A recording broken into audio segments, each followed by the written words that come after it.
टाळ्यांच्या गजरामध्ये आपलं मनोगत व्यक्त करण्याकरता ॲडव्होकेट सुभाष बापू पाटील, क्रांतिसिंह नाना पाटील यांचे नातू विचारवंत यांना या ठिकाणी निमंत्रित करतो. त्यांचा विषय क्रांतिसिंह नाना पाटील यांचा स्वातंत्र्य संग्राम.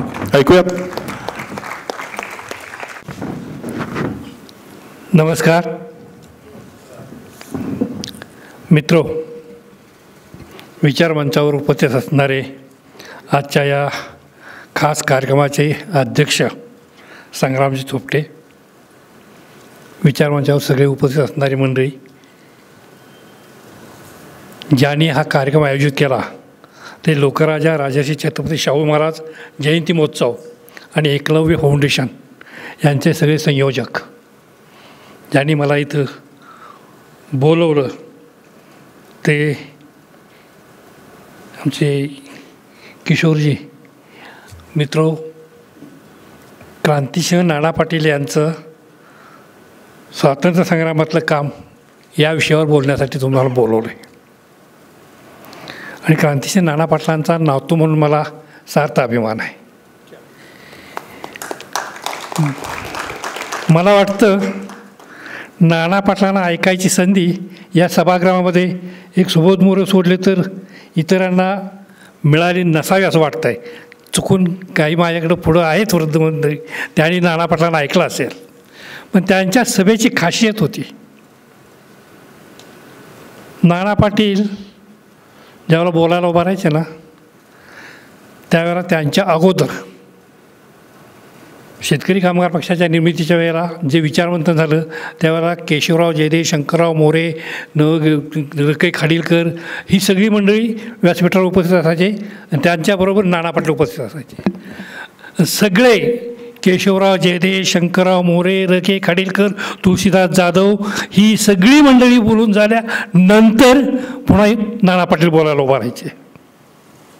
विशेषतः संयुक्त महाराष्ट्र चळवळीच्या वेळेला व्यासपीठावर आचार्य अत्रे, यशम जोशी, नाग गोरे, एस ए डांगे अशा उद्धवराव पाटील, एन डी पाटील ही सगळी मंडळी असायची. ही सगळी मंडळी अगोदर बोलणार, सगळ्यात शेवटी नाना पाटलांच्यावर पाळ यायची. संयोजकांनी नाना पाटलांना शेवटी ठेवलेलं असायचं. आणि सभेची खासियत अशी असायची, बोलणाराच्या मानेचा काटा आणि ऐकणाराच्या मानेचा काटा ढिला झाल्याशिवाय नाना पाटलांची सभा संपत नव्हती.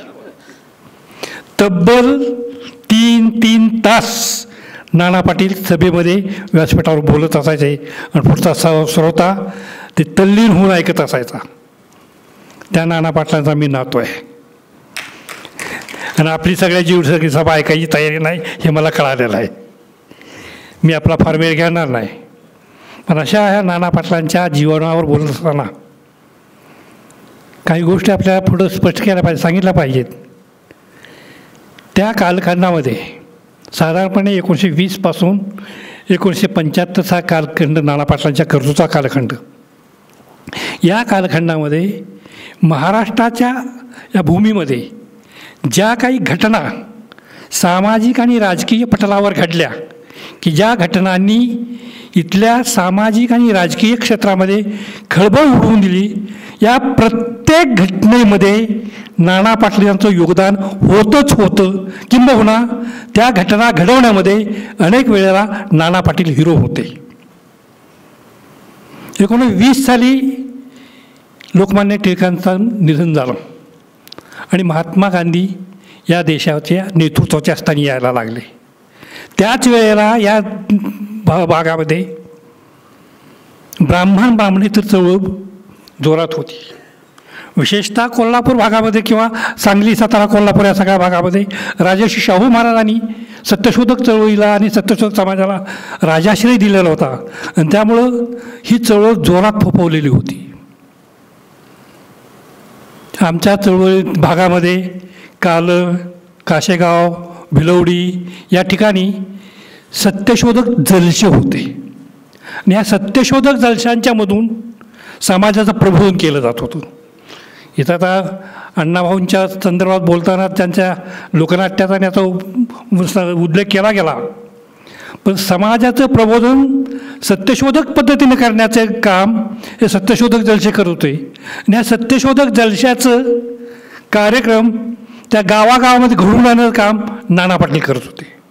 आणि त्यामुळं साहजिकच नाना पाटलांनी म्हटलं की आम्हाला आठवतात ते 1942च्या प्रतिसरकारचे नायक म्हणून, इंग्रजांच्या विरुद्ध लढलेले क्रांतिवीर म्हणून, एक प्रखर क्रांतिकारक अशी एक त्यांची ओळख महाराष्ट्रभर निर्माण झालेली आहे, देशभर निर्माण झालेली आहे. ही ओळख खरी असली तर ही ओळख अर्धी ओळख आहे. नाना पाटील समाज सुधारक क्रांतिकारक होते. त्यांनी आपल्या कामाची सुरुवात महात्मा ज्योतिबा फुले यांच्या आदर्शावरून सत्यशोधक समाजाच्या वतीनं समाजाच्या कामाच्या ह्यातून सुरुवात केलेली आहे. ज्योतिबा फुल्यांचे कृतिशील अनुयायी नाना पाटील होते. 1921 साली त्यांचं लग्न झालं. आणि हे लग्न झालं त्यावेळेला तुम्हाला त्या गोष्टीचं माहिती सांगतो. त्यांनी महात्मा फुल्यांच्या विचाराच्या पद्धतीनं लग्न करायचं ठरवलं होतं.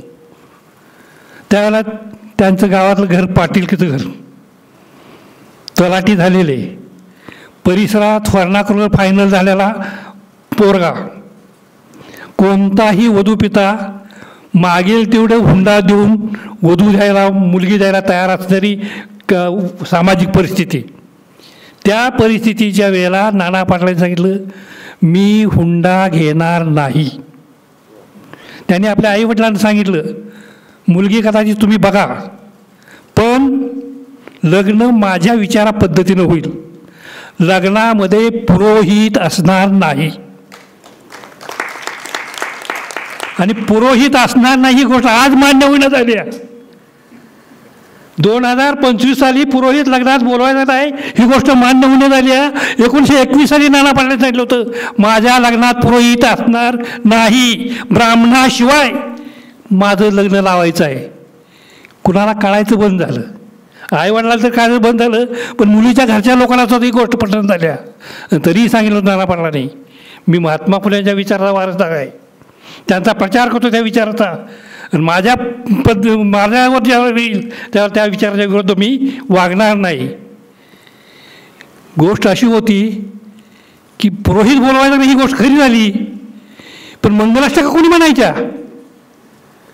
समाजात कोणाला मंगलाष्टका म्हणायलाच येत नव्हत्या. पुरोहित ब्राह्मण बेचे पाडे म्हणून सुद्धा लग्न लावत होती, पण ती बेचे पाडे म्हणून सुद्धा लग्न लावायचे असतात, मंगलाष्टका म्हणायचे असतात, हे समाजातल्या कोणाला माहीत नव्हतं. नाना पाटील नवरदेव असताना स्वतःच्या लग्नात नवरदेवानं स्वतः मंगलाष्टका म्हटलेल्या होत्या महात्मा फुल्यांच्या. 100 वर्षाच्या कालखंडामध्ये स्वतःच्या लग्नात स्वतः मंगलाष्टका म्हणणारा दुसरा नवरदेव झाल्याची मला तरी माहिती नाही. तुम्हाला असेल तर पहा. याचा अर्थ आहे की समाज सुधारणा स्वतःच्या घरातून त्यांनी सुरुवात केलेली होती. विचार फक्त सांगायचे नसतात, ते कृतीत आणायचे असतात. त्यांची पत्नी निरक्षर होती, तिला शिकवायचं त्यांनी ठरवलं. वाठारला त्यांनी कुटुंब केलं, वाठारला ते तलाठी होते. आजी त्यांच्याबरोबर होती. आजीचा नातवावर खूप प्रेम होतं नातवावर, पण नातू किती हट्टी आहे तेही तिला माहिती होतं. त्याने घरात सांगितलं, पाटी पेन्सिल आणि अंकल्पे वगैरे घेऊन आले आणि तिला सांगितलं आजपासून मी आकोबाला शिकवायला सुरुवात करणार आहे. आजी कडाडली, तिला शिकवून काही चावडी घेऊन येणार आहेस का म्हटली. कारण अडाणी असली तर तिला वाटत होतं की त्यावेळेला समाजामध्ये रूढ होतं, समाजामध्ये गैरसमज होता, अंधश्रद्धा होती की बाई शिकली की विधवा होते, बाई शिकली की तिच्या जेवणात आळ्या पडतात, बाई शिकली की धर्म बुडतो, बाई शिकली की देव वाटतो. त्यामुळं बाईनं शिकायचं नाही हे समाजानं ठरवून टाकलेलं होतं. ज्यांना शिकायचं आहे त्या बायांनी सुद्धा ठरवून टाकलं होतं आपण शिकायचं नाही. नाना पाटलांनी सांगितलं मी पत्नीला पहिल्यांदा शिकवणार. आजी म्हणले नाही शिकवायचं. ठीक आहे म्हणले, पण एक लक्षात ठेव, जोपर्यंत अकूबाई जे लिहायला वाचायला शिकत नाही तोपर्यंत नवरा बायको म्हणून माझे संबंध येणार नाहीत. हे लक्षात ठेव. आजीला वाटलं काय 4-8 दिवस करल, पुन्हा तरी मनावर ताळ्यावर येईल. ठीक आहे म्हटलं, तुला काय करायचं कर. नाना पाटील चावडीत जायचे, जेवायला घरात यायचे, बाहेर बसायचे, तिथंच जेवायचे, जेवणाहून ताट बाजूला सारायचे, पुन्हा जाऊन चावडीत बसायचे. झोपायला सुद्धा ते घराकडे येत नव्हते. 8 दिवस गेले, 15 दिवस गेले, महिना गेला, 2 महिने गेले, 6 महिने गेले, तरी त्याने आपल्या कार्यात बदल केला नाही, कार्यक्रमात बदल केला नाही. शेवटी आजी कंटाळली आणि तिला एकतर नातू काय आहे ते माहिती होतं पहिल्यापासून. त्या म्हणले, बाबा तुला काय करायचं ते कर, शिकू काय वाटेल ते कर, पण तुझा संसार मोडला ही माझ्या डोक्यावर येऊन देऊ नको, कर तुला काय करायचं आहे ती. आणि मग त्यांनी पत्नीला लिहायला वाचायला शिकवलं.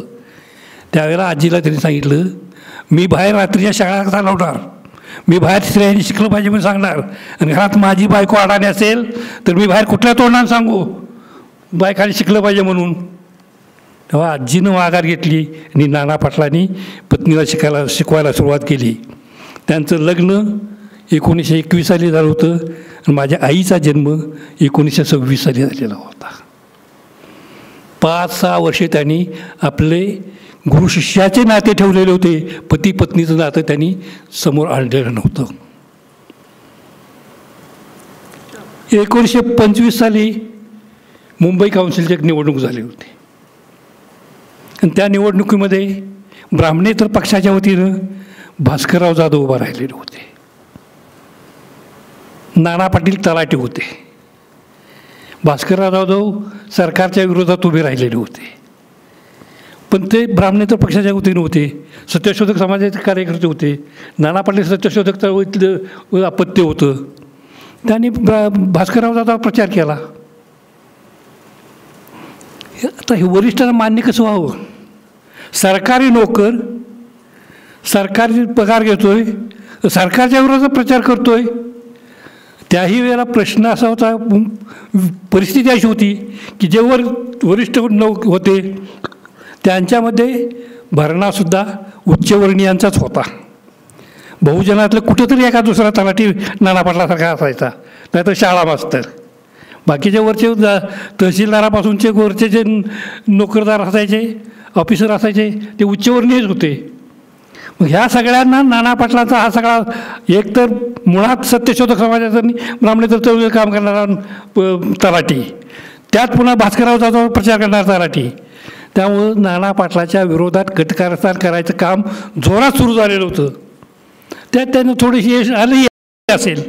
आणि याच्यामध्ये त्यांनी 1928 सालामध्ये आपली नोकरी सोडायचा निर्णय घेतला. आणि त्याच दरम्यान महाराष्ट्रामध्ये आणखी एक गोष्ट घडत होती. महात्मा गांधींनी असहकारचं आंदोलन सुरू केलेलं होतं. असहकाराच्या आंदोलनाच्या बरोबरच त्यावेळेला सत्यशोधक चळवळीमध्ये काम करणारे केशवराव जयदे, दिनकरराव जवळकर, शंकरराव मोरे, नाना पाटील, भाऊराव पाटील ही सगळी मंडळ होती. यांनाही त्यांनी आवाहन केलं होतं की तुम्ही सत्यशोधक चळवळीचं काम करत असा किंवा तुम्ही राष्ट्रीय चळवळीमध्ये सुद्धा सहभाग घ्यावा, अशा प्रकारचं आवाहन त्यावेळेला केलं होतं. आणि त्याच वेळेला ही सगळी मंडळी, आता या सगळ्या मंडळीची नावं इथल्या सभागृहात किती नाव आहेत मला माहीत नाही, पण ती सगळी मंडळी केशवराव जयदे, दिनकरराव जवळकरांच्यापासून भाऊराव पाटील, नाना पाटलांच्यापर्यंत ही सगळी मंडळी 28-29 दरम्यान राष्ट्रीय चळवळीमध्ये सहभागी झाली. आणि नाना पाटलांनीही आपलं काम त्या राष्ट्रीय चळवळीमध्ये आणि इंग्रजांच्या विरोधातला ज्या लढा चालू होता त्या लढ्यामध्ये असहकार आंदोलनाच्या वतीनं आंदोलनातून कामाला सुरुवात केलेली होती. त्यावेळेला गांधीजींनी मिठाचा सत्याग्रह 19ला केला. दांडी यात्रा काढून सगळीकडे मिठाचा सत्याग्रह शक्य नव्हतं, त्यावेळेला जंगल सत्याग्रहाचे सुरू होतं. आणि वाळवे तालुक्यामध्ये जंगल सत्याग्रहाची सुरुवात क्रांतिसिंह नाना पाटलांनी केलेली होती. त्यांच्या हस्ते जंगलामधलं गवत कापून हा जंगल सत्याग्रह सुरू केला आणि त्यांनी या राष्ट्रीय चळवळीमध्ये भाग घ्यायला सुरुवात केली. नाना पाटील म्हटलं की 1942 ते 1946 या 4-5 वर्षामध्ये ते भूमिकेत असल्याची आपल्याला सगळ्यांना माहिती आहे. पण नाना पाटील 2 वेळा भूमिकेत होते. 1928 ते 1932 हा जो 4 वर्षाचा कालखंड आहे, ह्या 4 वर्षाच्या कालखंडामध्ये सुद्धा नाना पाटील भूमिकेत होते. त्यावेळेला त्यांच्यावर 2-2 वॉरंट होती सरकारची. ती वॉरंट असताना सरकारनं नाना पाटलांची जमीन, घर, जुमला सगळं जप्त केलेलं होतं. जगण्याचं कोणतंही साहित्य त्यांच्यावर, सामान त्यांच्याकडे राहिलेलं नव्हतं. त्याचबरोबर नोकरी सोडलेली होती, गेलेली होती. नोकरी नाही, घर नाही, जमीन नाही, जुमला नाही, भानगड नाही. त्याच वेळेला त्यांचा मुलगा वारला, त्याच वेळेला त्यांची पत्नी वारली, त्याच वेळेला त्यांचे वडील वारले, त्याच वेळेला त्यांची आजी वारली. 7 महिन्यामध्ये घरातली 6 माणसं मरण पावली. आणि 6 माणसं मरत असताना नाना पाटलांच्यावर वॉरंट असल्यामुळं ते कुटुंबातल्या व्यक्तींना शांतवन करण्यासाठी, त्यांच्या दुःखामध्ये सहभागी होण्यासाठी सुद्धा येऊ शकत नव्हते. पत्नीचं अंतर्दर्शनसुद्धा त्यांना घेता आलं नव्हतं. मुलाच्या शरीरावर मातीसुद्धा टाकण्याला त्यांना संधी मिळालेली नव्हती. एवढं सगळं घरादारावर तुळशीपत्र ठेवणं जे म्हणतात, ते तुळशीपत्र ठेवून ते राष्ट्रीय कामात उतरले होते. आणि त्यांनी शिवरीच्या काठीला झेंडा बांधायचा, तिरंगा झेंडा बांधायचा, भारत माता की जय म्हणायचं, छत्रपती शिवाजी महाराज की जय म्हणायचं, महात्मा गांधी की जय म्हणायचं. गावात जायचं, चावडी पुढं उभं राहायचं, लहान लहान पोरं जमा करायची, त्यांच्या हातात झेंडा द्यायचा, गावातनं मिरवणूक काढायची.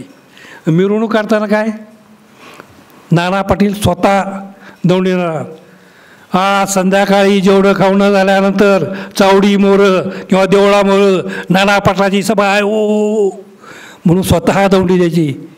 जगाच्या इतिहासात स्वतः दौंडी देऊन स्वतः वक्ता असताना एकमेव वक्ता नाना पाटील होते. दुसरा कुठलाही वक्ता स्वतः दौंडी देऊन पुन्हा स्वतः वक्ता झालेला असा ऐकायला मिळालं नाही, पाहायला मिळालं नाही.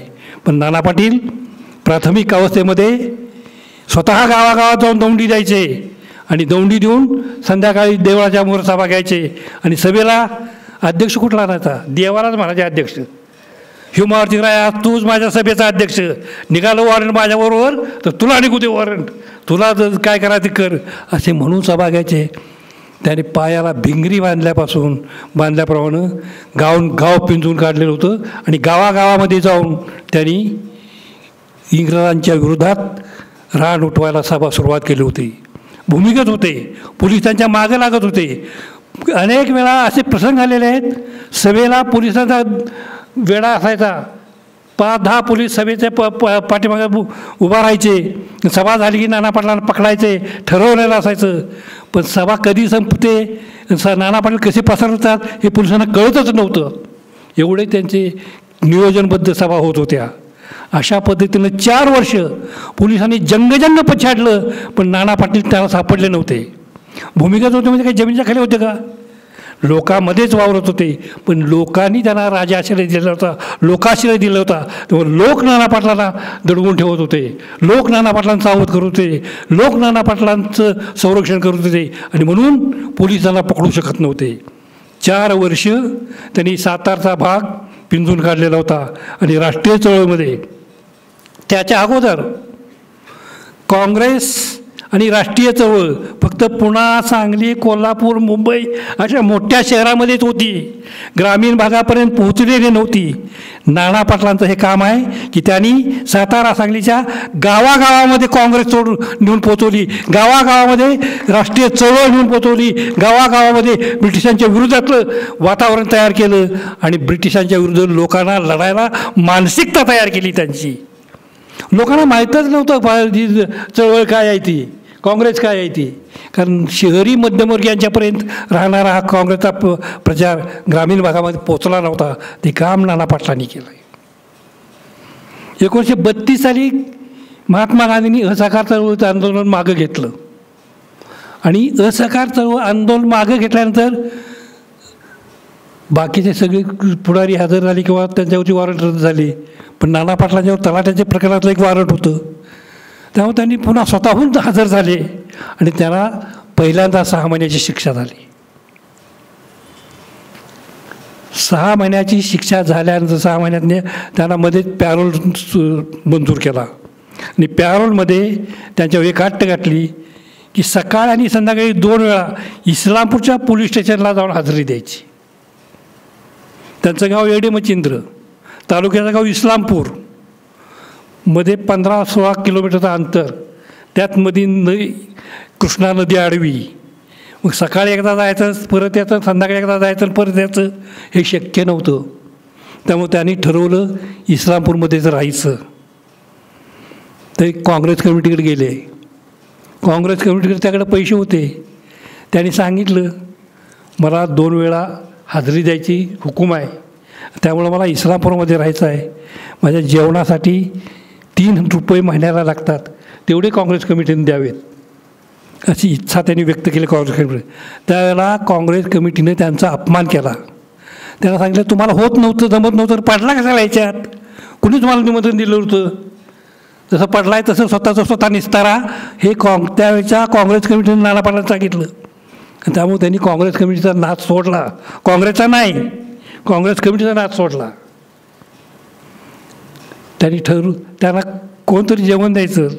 गाडगे बाबाचा एक शिष्य होता, तो जेवण द्यायचं. पण पुन्हा त्याला भीती वाटायला लागली पोलिसांची. नाना पाटलाच्या नादाला लागायचं, त्याला जेवण द्यायचं म्हणजे आपल्या बालंट्याचं. त्यानं हात आकडता घेतला. शेवटी मक्याची 2 कणसं विकत घ्यायची, सकाळी संध्याकाळी 2 कणसं घ्यायची, ती कणसं कुठल्या तरी भट्टीत भाजून घ्यायची, ती खायची, राहायचं. ती मोटार अड्ड्यावर हमाली करायला गेले. पण हमालांनी सांगितलं तुम्ही देव माणसं आहे, तुम्ही मोठी माणसं आहे, तुम्ही हमाली करायचं ना, आम्ही तरी बघायचं, आम्ही तुम्हाला हमाली करू देणार नाही, आम्ही आमच्यातले काही पैसे तुम्हाला देतो आणि तुमचं गरजा भागवतो, पण तुम्ही हमाली करू नका. नाना पाटलांना ते मान्य नव्हतं. हमाली करायची, त्यांच्या पोटाला चिमटा घेऊन त्यांनी मला पोसायचं, हे त्यांना मान्य नव्हतं. त्यांनी शेवटी एका पारावर मुक्काम ठोकला. अंगावरली कपडे फाटली, घरदार अगोदर जप्त झालेलं होतं, नोकरी गेलेली होती, पैशाचं काही साधन नव्हतं. हमालांच्याकडून एक पोतं घेतलं. पोत्याला मध्ये एक भोक पाडलं, दोन्ही बाजूला 2 भोकं पाडली, तर पोतं अंगात घातलं आणि अंगात पोत्याचा सदरा घालून त्यांनी पॅरोलवर हजेरी द्यायचं काम केलं होतं. त्याच वेळेला त्यांना पोते बुवा म्हणून संबोधलं जात होतं. 4 महिने त्यांनी या पद्धतीनं इस्लामपूरमध्ये काढलेले होते आणि एवढ्या कठीण अवस्थेमध्ये त्यांनी काम केलेलं होतं. सुखासुखी राष्ट्रीय चळवळीत भाग घेणं एवढं सोपं नव्हतं. 1932 ते 1944 या कालखंडामध्ये 8 वेळा नाना पाटील तुरुंगामध्ये गेलेले होते. 10 वर्षाच्या काळात 8 वेळा तुरुंगात गेलेले होते. आणि एक तर नाना पाटील जाहीर सभेमध्ये भाषण तरी देत असायचे, नाहीतर तुरुंगात तरी असायचे, अशी अवस्था होती. मध्ये 1937ला मुंबई काउन्सिलच्या निवडणुका पुन्हा लागल्या. आमच्या कराड भागामध्ये आत्माराम पाटलाला काँग्रेसने उमेदवारी दिली होती आणि त्या आत्माराम पाटलाचा प्रचार नाना पाटलांनी केला होता. सगळ्या मुंबई प्रांताच्यामध्ये 1 नंबर आत्माराम पाटील निवडून आलेले होते. 1941 साली महात्मा गांधींनी वैयक्तिक सत्याग्रह सुरू केले. तर वैयक्तिक सत्याग्रहाची पद्धत अशी होती की ज्याला सत्याग्रह करायचा आहे त्यांनी काँग्रेस कमिटीकडे आणि गांधीजींच्याकडे अर्ज करायचा, मी वैयक्तिक सत्याग्रह करणार आहे, आणि युद्धाच्या विरोधात घोषणा करायच्या, इंग्रज सरकारच्या विरोधात घोषणा करायच्या आणि वैयक्तिक सत्याग्रह करून अटक करून घ्यायची, अशी ती पद्धत होती. पहिलं वैयक्तिक सत्याग्रह होते विनोबा भावे आणि 2 नंबरचे वैयक्तिक सत्याग्रह होते नाना पाटील. त्यांनी भयाच्या तिथं आमच्याकडे रामलिंगाचं एक बेट आहे कृष्णा नदीच्यामध्ये, त्या कृष्णा नदीच्या रामलिंगाच्या बेटावर पहिला वैयक्तिक सत्याग्रह केला. आणि त्या वैयक्तिक सत्याग्रहामध्ये त्यांना 6 महिन्याची शिक्षा झाली आणि 100 रुपये दंडाची शिक्षा झाली. 100 रुपये दंडाची त्यांना ज्या ज्याला शिक्षा व्हायच्या ना, ते दंडाची शिक्षा, ते दंड कधी भोगायचे भरायचेच नाहीत. त्याच्या बदलात त्यावेळेला त्यांना 6 महिन्याची शिक्षा आणि 100 रुपये दंड, दंड नाही भरला तर पुन्हा 2 महिने शिक्षा झाली होती. त्यांनी 8 महिने शिक्षा भोगली पण दंड नाही भरला. आणि पहिला सत्याग्रहाच्या शिक्षा संपून आल्यानंतर 8व्या दिवशी, म्हणजे पहिली शिक्षा संपणार आहे त्याच्या अगोदर त्यांनी पुन्हा महात्मा गांधींच्याकडे अर्ज केला, मी दुसऱ्याला वैयक्तिक सत्याग्रह करणार आहे. 2 वेळा वैयक्तिक सत्याग्रह करणारे केवळ नाना पाटीलच होते. आणि पुन्हा त्यांनी 8व्या दिवशी लेकीच्या गावी, म्हणजे माझ्या हनुमंतवाडी गावी वैयक्तिक सत्याग्रह केला. त्यावेळेला त्यांना 4 महिन्याची शिक्षा आणि 50 रुपये दंड, आणि 50 रुपये नाही भरले तर पुन्हा 1 महिना जास्तीची शिक्षा, अशा पद्धतीची शिक्षा झालेली होती. या पद्धतीनं 42 पर्यंत 8 वेळा तुरुंगवास गेल्यानंतर 8 ऑगस्ट 1942ला राष्ट्रीय चळवळीच्या स्वातंत्र्य लढ्याच्या शेवटच्या पर्वाला सुरुवात झाली. गांधीजींनी चले जावचा हाक दिली. सगळ्या देशातल्या लोकांना सांगितलं करा किंवा मरा, डू ऑर डाय. आणि नाना पाटलांनी ठरवलं करायचं नाहीतर मारायचं. आणि त्यानंतर त्यांच्या या प्रतिसरकारची सुरुवात झालेली होती. प्रतिसरकार एका दिवसात जन्माला आलेलं नव्हतं. प्रतिसरकारच्या पायाभरणी किंवा त्याची मेहनत ही मशागत 1928 सालापासून नाना पाटील करत होते.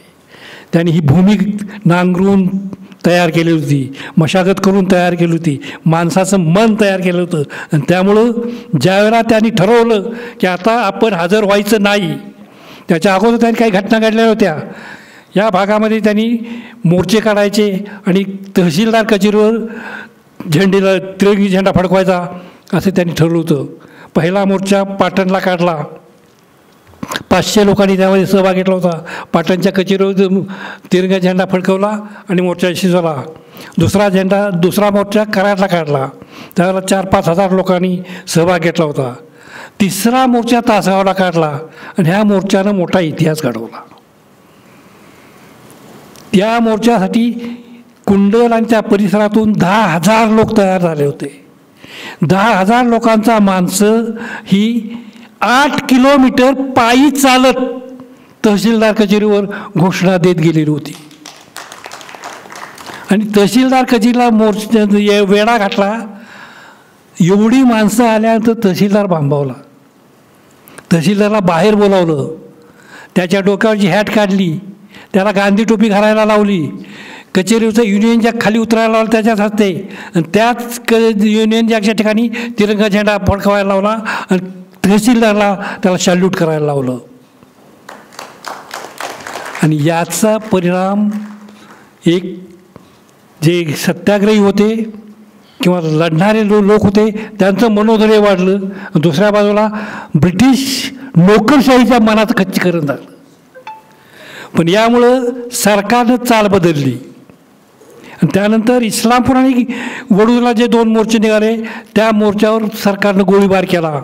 इस्लामपूरमध्ये 2 लोक मृत्युमुखी पडले तर वडूजला 8 लोक मृत्युमुखी पडले, 11 लोक मृत्युमुखी पडले. मग सशस्त्र बंदूकधाऱ्यांच्या पोलिसांच्या पुढं निशस्त्र लोक घेऊन जायचं ती मारायची. ही जर स्ट्रॅटेजी ठेवली तर निष्कारण आपण आपले लोक मारू, सरकार ऐकणार नाही. हे लक्षात आल्यानंतर पुढचे मोर्चे त्यांनी बंद केले आणि पुन्हा असं न करता भूमिगत राहून लढा द्यायचा त्यांनी निश्चय केला.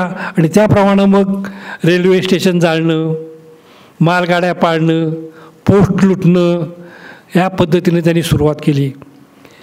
त्यासाठी त्यांनी कुंडलला व्यायामशाळा म्हणून त्यांची एक कुंडलला प्रतिसरकारची राजधानी म्हटलं जात होतं. त्या ठिकाणी तुफान सेना त्यांनी तयार केली. प्रत्येक गावातला 20-25 वयोगटातली पोरं गोळा करायची. त्यांना ते एकत्र करायचं, त्यांना शिक्षण द्यायचं, लाठी काठी बोथाटी चालवण्याचं शिक्षण द्यायचं. पण त्याच्यापेक्षा बौद्धिक शिक्षण त्यांना द्यायचं. सगळ्यात महत्त्वाची गोष्ट होती की नैतिक चारित्र्य तुझं शुद्धच असलं पाहिजे तरच या चळवळीत भागायचा, नसेल तर या चळवळीत यायचं नाही. नैतिक चारित्र्य आता अतिशय महत्त्व दिलेलं होतं. तुफान सेनेला बंदुका पाहिजे होत्या. बंदुका तर पोलिसांच्या पळवून किती पळवणार. ह्या पळवणं फार सोपं नव्हतं. काही लोकांच्या काढून आणल्या पण तेवढ्या भागत नव्हतं. त्यासाठी पैसा पाहिजे होता. GD बापू, नागनाथ नायकवडी यांनी पेज ट्रेन लुटली. त्या पेज ट्रेनमधून त्यांना 19,000 रुपये मिळाले. त्यातून त्यांनी गोव्यातून जाऊन बंदुका आणल्या. त्या बंदुका आणण्यासाठी माझी आई हौसाबाई GD बापूंच्याबरोबर गोव्यामध्ये गेलेली होती. गोव्यातून शस्त्र आणण्यासाठी तुफान सेनेला देण्यासाठी जे काम करावं लागतं ते माझ्या आईनं केलेलं होतं. याचाही मला अभिमान आहे. इतकंच नाही, आपल्या एका सहकार्याला वाचवण्यासाठी बाळ जोशी म्हणून आमचा एक चळवळीतला एक सहकारी होतं. त्यानं शस्त्र आणत असताना गोव्याच्या हद्दीमध्ये पकडला गेला. शस्त्रासहित पकडला गेला होता. त्यामुळं जर खटला चालला तर त्याचा निकाल ठरलेलाच होता. त्यांना सोडवून आणायचं काम ठरवलं होतं. त्याचे प्लॅन सगळ्यांनी तयार केलेला होता. त्याला सोडवून कसं आणायचं याचा सगळा प्लॅन तयार केला होता. पण तो प्लॅन बाळ जोशीपर्यंत नेऊन पोचवायचा होता. G.D. बापूंनी सांगितलं न्यायची तर यासाठी हावसारायलाच न्यायची, माझ्या आईला घेऊन जायचं. माझे थोरले बंधू त्यांच्या वेळेला आई बाळंतीण झालेली होती. 4-1 महिन्याचे माझे थोरले बंधू होते, ते आजारी होते. आई म्हणली मी अनेक वेळा तुमच्याबरोबर आलेले आहे, आता माझं बाळ आजारी आहे त्यामुळे मी काही येणार नाही. संध्याकाळी नाना पाटील जेवायला आल्यानंतर दुसऱ्या सहकार्याने विषय काढला, गोव्याला जायचं आहे बाळ जोशींच्याकडं, ताई काय करणार. ते तिनं सांगितलं बाळ आजारी आहे, हे करणार नाही. सहकार्याने नाना पाटलांच्या बैठलं. नाना पाटील म्हटले ताई जात असेल तर तिला नको मी म्हणणार नाही, जात नसेल तर मी जा पण म्हणणार नाही, तिच्या बापाच्या नावाला शोभेल असं तिनं काय पण करावं, एवढं नाना पाटलांनी सांगितलं. आणि मग आईनं सांगितलं आत्याला, म्हणजे नाना पाटलाच्या बहिणीला, बाळ आता तुझ्या ताब्यात, तू सोडव त्याला, काय कर सांभाळ. आजारी बाळ आत्याच्या ताब्यात देऊन आई G.D. बापूंच्या बरोबर बाळ जोशींना सोडवण्यासाठी गोव्याला गेलेली होती. G.D. बापूंच्यावर गोव्याला गेल्यानंतर ती गेली जेलमध्ये. बाळ जोशीला तो कागद दिला ते ठरलेला, ते निघूनच पण तिथून आली. पण पुन्हा परत यायचं होतं. पोलिसांच्या लक्षात आलेलं होतं कसं यायचं. तर रात्रीची मांडवी नदी त्या ठिकाणी अरबी समुद्राला मिळते, त्या मांडवी नदीची मोठी खाडी तयार झाल्या. त्या खाडीमध्ये रात्री 12 वाजता आईनं उडी टाकली आणि 12 वाजता मांडवी नदीची खाडी पोहून ती आलेली होती. एवढी धाडसाची कामं ह्या सगळ्या स्वातंत्र्यसैनिकांनी केलेली होती. यासाठी धुळ्याचा 5 लाखाचा खजिना त्यांनी लुटलेला होता. त्यासाठी साताराहून 10-12 माणसं G.D. बापू, नागनाथ नायकवडी, रावसाहेब कळके अशी, दोनराम माळी, किसन मास्तर, अप्पा पाटील असे 8-10 माणसं धुळ्याला गेलेली होती. 15 दिवस धुळ्यात राहिली आणि तिथल्या सगळ्या चौकशा केल्यानंतर एक खजिना धुळ्याहून जाणार होता ते त्यांना कळालं. तो 5 लाखाचा खजिना यांनी दिवसा ढवळ्या लुटलेला होता. या बाबतीत त्यांचं एक तत्त्व होतं, कुठल्याही त्याला पैसेच पाहिजे असते तर अनेक सावकार त्यांना पैसे द्यायला तयार होते, पण कुठल्याही सावकाराचा पैसा घ्यायचा नाही हे त्यांनी ठरवून टाकलेलं होतं. मग खाजगी व्यक्तीचा पैसा घ्यायचा नाही, पैसा तर पाहिजे कसा.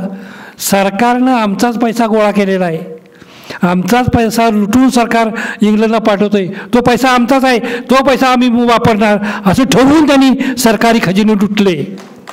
रेल्वे लुटली, खजिना लुटला, पोस्ट लुटले, पण सरकारी खजिना लुटले आणि त्यासाठी तो पैसा त्यांनी आपल्या याच्यासाठी वापरला. पण कुठल्याही खाजगी सावकाराचा आणि खाजगी व्यक्तीचा पैसा त्यांनी आपल्या चळवळीसाठी वापरलेला नव्हता.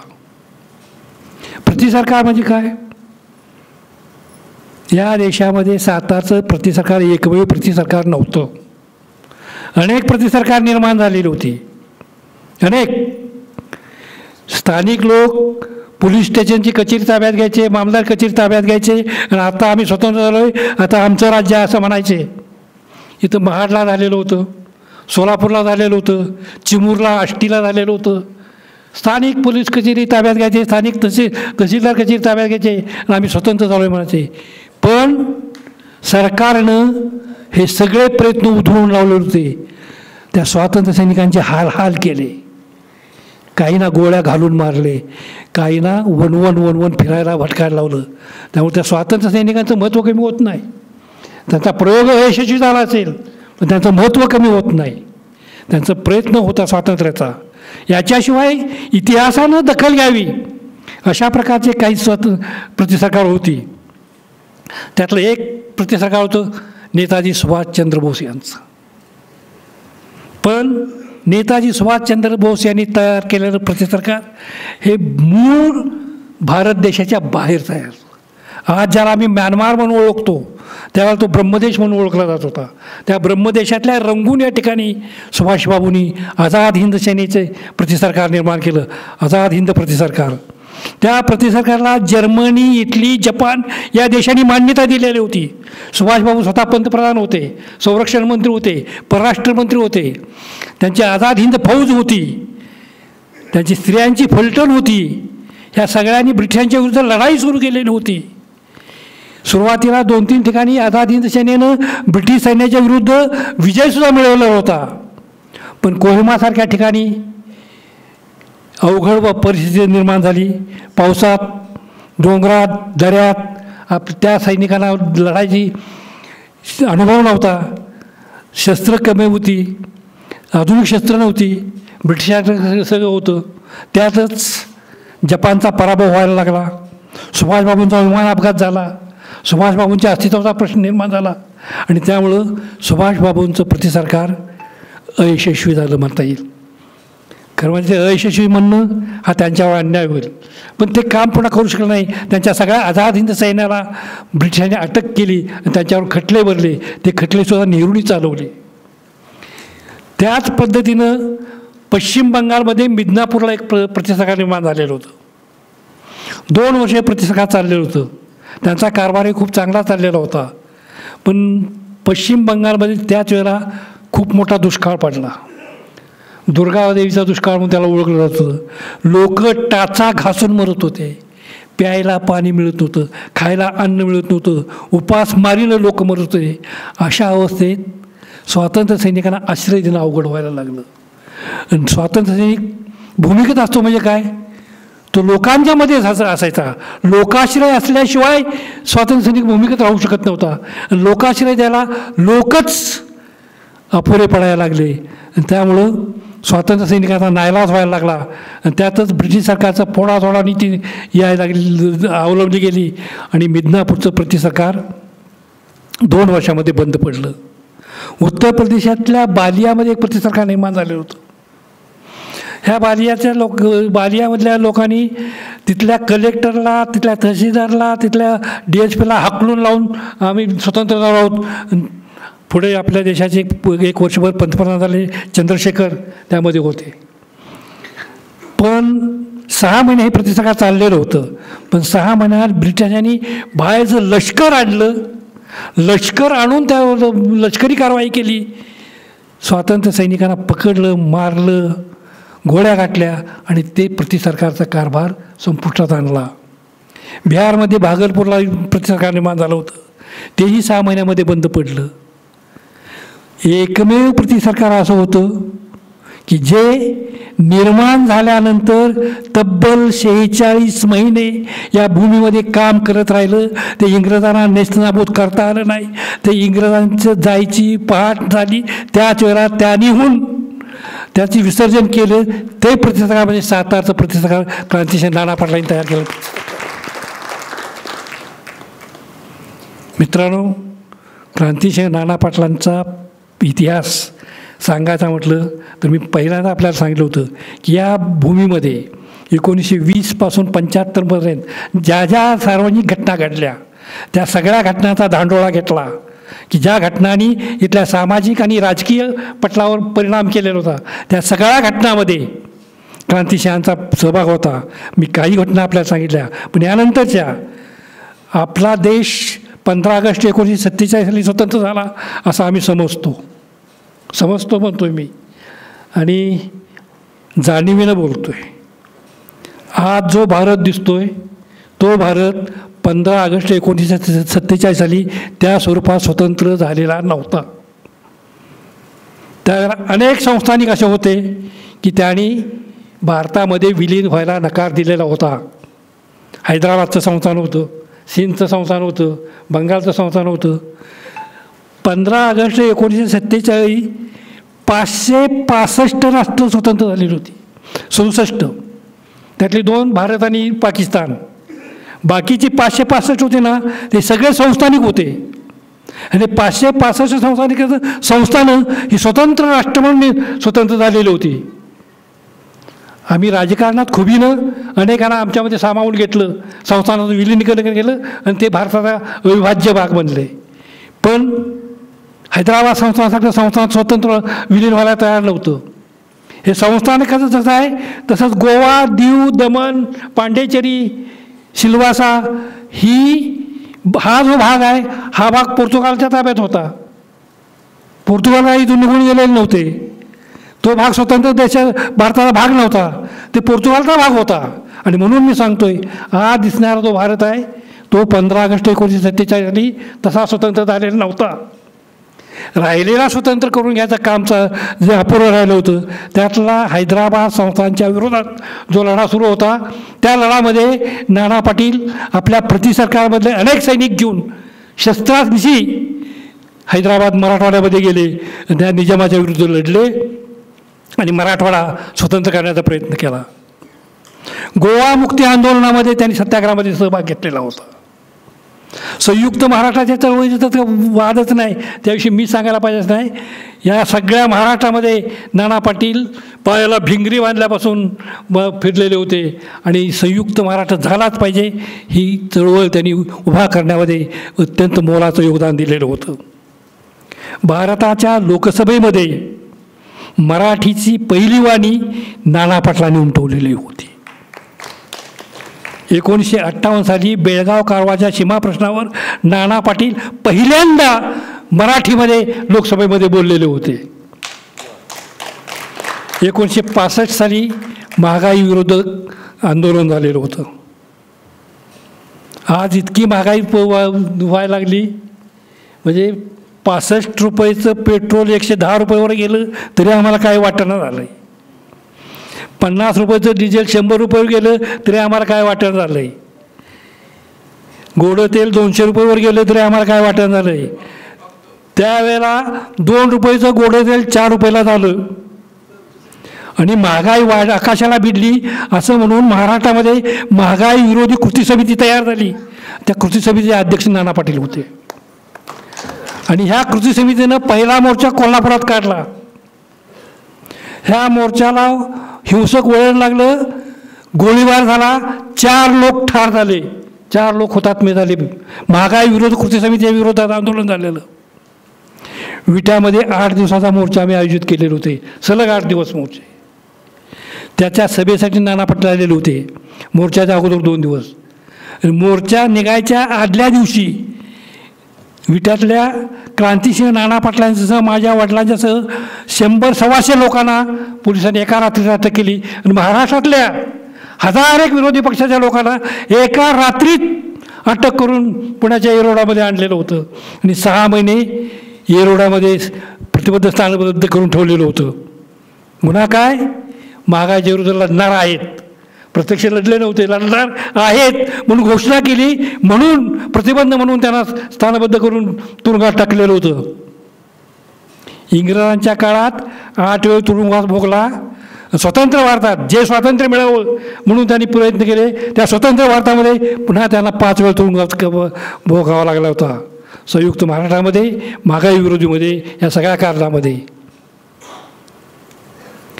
पाकिस्तानचं युद्ध सुरू झालं म्हणून त्या सगळ्यांना पुन्हा सोडून दिलं. 74-75 आणीबाणी निर्माण झाली, आणीबाणी पुकारली गेली. त्या आणीबाणीच्या विरुद्ध नाना पाटील विकलांग होते. त्यांचा एक पाय काढलेला होता, चालता येत नव्हतं, दुसऱ्याच्या आधाराशिवाय फिरता येत नव्हतं, पण त्यांना ते सहन होत नव्हतं. एक सभा मोराळत होती, छत्रपती शिवाजी महाराजांच्या पुतळ्याचं अनावरण होतं. सभेचे अध्यक्ष होते वसंतदादा पाटील, माजी मुख्यमंत्री, आणि त्या सभेमध्ये नाना पाटील स्वतः बोलत होते. आणि त्या सभेमध्ये त्यांनी आणीबाणीला जाहीरपणे विरोध केलेला होता. हे कसलं स्वतःचं राज्य? इंग्रजांच्या विरुद्ध आम्ही बोललो आणि आमच्या राज्यात आम्हाला बोलता येत नसेल, त्यासाठी आम्हाला मध्ये असेल तर हे कसलं राज्य? हे कुणाचं सरकार? जाहीररित्या वसंतदादाच्या समोर नाना पाटलांनी बोललेलं होतं. आम्हाला बोलण्याचा आमचा अधिकार आहे, आम्ही बोलणार. आमच्या सरकारविरोध बोलायचं नाही तर कुणाविरोध बोलायचं हे जाहीरपणे बोललं होतं आणि आणीबाणीला त्यांनी विरोध केलेला होता. नाना पाटलांच्यावर किती बोलावं? मी अगोदर सांगितलं, ते स्वतः 3-3 तास बोलत होते आणि आता मी 3-3 तास बोललो तरी त्यांची सांगायच्या कहाण्या संपणार नाहीत, इतक्या कहाण्या आहेत. पण हे सगळं त्यांनी का केलं? हे सगळं त्यांनी का केलं? केवळ इंग्रज जावे तर इथलं गोऱ्याचं राज्य हा त्यांचा हेतू होता का इंग्रज घालवण्याचा? आम्हाला सुचणार इंग्रज गेल्यानंतर कशा प्रकारचं राज्य असलं पाहिजे याच्या स्पष्ट कल्पना त्यांच्या डोक्यामध्ये होत्या. त्या स्त्रीला सन्मान मिळाला पाहिजे ही पहिली अट होती. स्त्री ही माणूस आहे, तिला माणूस म्हणून सन्मानानं वागवलं पाहिजे, ही त्यांची संकल्पना होती. इथं कुणालाची पिळवणूक होता कामा नये, ही त्यांची पहिली अट होती. शेतकरी, कष्टकरी, कामगार 8 तास घाम गाळल्यानंतर त्याच्या अन्न, वस्त्र, निवारा, शिक्षण आणि आरोग्य या किमान गरजा त्याच्या सहजासहजी भागवता आल्या पाहिजेत, हे त्यांचं म्हणणं होतं. यासाठी त्यांना स्वराज्य हवं होतं. त्यावेळेला अनेक वाद होते. सामाजिक सुधारणा अगोदर करायच्या की राजकीय स्वातंत्र्य अगोदर मागायचं. त्यांनी स्वतःच्या प्रतिसरकारच्या कालखंडामध्ये ह्या दोन्ही गोष्टी एकत्र करून दाखवता येतात हे दाखवून दिलेलं होतं. त्यांच्या प्रतिसरकारमधले सावकारी थांबलेली होती, सावकारी थांबवलेली नव्हती, संपवलेली होती. अनेक दरोडेखोर पोलिसांच्या मदतीनं दिवसा दरोडे घालत होते. दरोडे घालताना नाना पाटील की जय, गांधी बाबा की जय म्हणायचे, दरोडे घालायचे. नाना पाटलांनाच बदनाम करून चळवळ बदनाम होत होती. त्यावेळेला आणि सुरुवातीला त्याला निरोप पाठवला, भांडण तुमचं आमचं नाही, आम्ही इंग्रजांच्या विरुद्ध भांडतोय, इंग्रजांनी या देशातनं गेलं पाहिजे आणि आम्हाला स्वातंत्र्य मिळालं पाहिजे, हे आमचं भांडण आहे. तुम्ही आम्हाला बदनाम करू नका, आम्हाला सहकार्य करता येत नसेल तर विरोध करू नका, आम्हाला बदनाम करू नका. सुरुवातीला त्यांनी हो म्हटले, पण त्यांनी त्यांची चाल बदलली नाही. चाल बदलली नाही म्हटल्यानंतर यांनी ठरवून दरोडेखोरांना काढलं, अनेकांना ठार मारलं, गोळ्या घालून मारलं, ठरवून मारलं. आणि दरोडेखोरी त्यावेळेला पूर्णपणे सांगली, सातारा, कोल्हापूर या जिल्ह्यामध्ये दरोडेखोर अस्तित्वात राहिला नव्हता. दरोडेखोरी संपलेली होती, ती दरोडेखोरी पुन्हा आता सुरू झालेली आहे. इतिहासाची चक्र उलटी फिरायला लागलेली आहे. सावकारी संपवलेली होती. एका मांडवात 20-20, 10-10, 15-15 लग्न लावून त्यांनी गांधी लग्नाची पद्धत सुरू केलेली होती. आणि लोकांना सांगितलं होतं कर्ज काढून लग्न करत भानगडीत पडू नका, साधेपणानं लग्न करा, कर्जाच्या भानगडीत पडू नका. हे सगळे प्रयोग त्यांनी आपल्या प्रतिसरकारच्या राज्यामध्ये चालवले होते. आणि त्यासाठी त्यांना स्वतःचं राज्य हवं होतं. त्यासाठी त्यांनी स्वातंत्र्यानंतरसुद्धा सत्तेवर जायचा मोह सोडून पुन्हा विजनवास पत्करला होता. असे हे नाना पाटील. त्यांच्याविषयी आपण पुढे बोलण्यासाठी मी आज बोलालो. तुम्ही मला सहन केलं, याबद्दल आपल्याला सगळ्या धन्यवाद देतो. मला इथं बोलवलं, महात्मा फुल्यांची पगडी तुम्ही माझ्या डोक्यावर घातली. खरं तर ती केवळ पगडी नाही, तो एक मोठा बोजा आहे. तो एक मोठा बोजा आहे. ज्या पगडीनं इथला सगळा समाज हलवून सोडला आणि प्रस्थापितांना दहशत बसवली, मनुस्मृती नष्ट करायचा प्रयत्न केला, ती पगडी ती आहे. ती पगडी तुम्ही आज माझ्या डोक्यावर घातलेली आहे. त्याचं ओझं घेऊन मी इथनं जातो आहे. त्या पगडीशी प्रामाणिक राहण्याचा प्रयत्न मी करत राहीन, एवढीच आश्वस्त करतो आणि थांबतो. नमस्कार.